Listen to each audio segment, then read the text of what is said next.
Ля ти напарюєш. Що по курткам?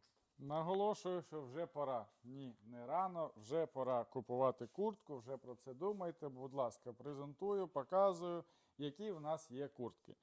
Є куртки другого сорту по 1,5 євро за кілограм зі зносом або невеличкими дефектами. Куртка перший сорт стан класний, без дефектів. Вся зимова куртка по 5 євро за кілограм.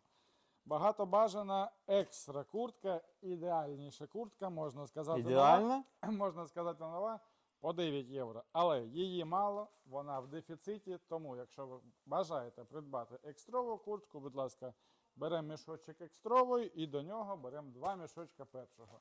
Ля ти напарюєш. Якщо ви ніколи у нас не брали куртку, ви візьмете перший сорт, відкриєте і ви будете приємно здивовані.